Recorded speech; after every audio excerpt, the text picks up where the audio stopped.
শুরু হলো মাসব্যাপী ২৯তম ঢাকা আন্তর্জাতিক বাণিজ্য মেলা। পূর্বাঞ্চলের বাংলাদেশ চায়না ফ্রেন্ডশিপ এক্সিবিশন সেন্টারে মেলার উদ্বোধন করেন প্রধান উপদেষ্টা ডক্টর মোহাম্মদ ইউনূস। উদ্বোধনকালে তিনি বলেন, দেশের বাণিজ্য সম্প্রসারণ এবং বিনিয়োগ আকর্ষণে বাণিজ্য মেলা গুরুত্বপূর্ণ ভূমিকা রাখতে পারে। এ সময় উপজেলা পর্যায়েও বাণিজ্য মেলা আয়োজনের তাগিদ দেন তিনি। এবার ফার্নিচারকে প্রোডাক্ট অব দ্য ইয়ার ঘোষণা করেন প্রধান উপদেষ্টা। বিস্তারিত জানাচ্ছেন নাহিদ সিরাজি নিমি। প্রতিফলন দেখা গেছে।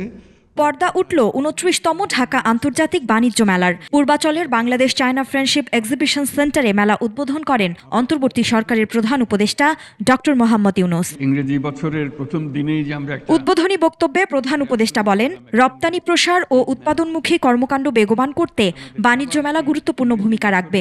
এ সময় উপজেলা পর্যায়েও বাণিজ্য মেলা আয়োজনের পরামর্শ দেন তিনি। উপজেলায় প্রতিযোগিতা হবে, প্রত্যেক উপজেলা থেকে ৩ জন ৪ জন যা আপনারা বিচার করেন আসবে, তাদের জায়গা পাবে, তাদের সমস্ত খরচ সরকার বহন করবে।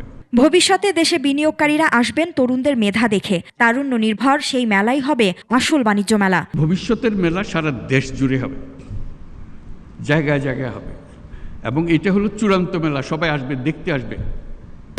ক্যামেরায় ওয়াও, স্টাইল দেখাও, Xenon X21 পারলে ঠেকাও। বুঝতে আসবে, শিখতে আসবে, বিনিয়োগ করতে আসবে। এখানে যারা দেখতে আসবে তাদের অর্ধেকাংশ হলো যারা বিনিয়োগ করতে চায়, সঙ্গী খুঁজতেছে, কোন ব্যবসাটা সে ধরবে। উদ্বোধন শেষে মেলা পরিদর্শন করেন প্রধান উপদেষ্টা ডক্টর মোহাম্মদ ইউনূস। মেলায় জুলাই গণ অভ্যুত্থানকে প্রাধান্য দিয়ে থাকছে জুলাই চত্বর, ৩৬ চত্বর ও তারুণ্যের প্যাভিলিয়ন। নাহিদ সিরাজি নিম্মি, ২১ টেলিভিশন, ঢাকা।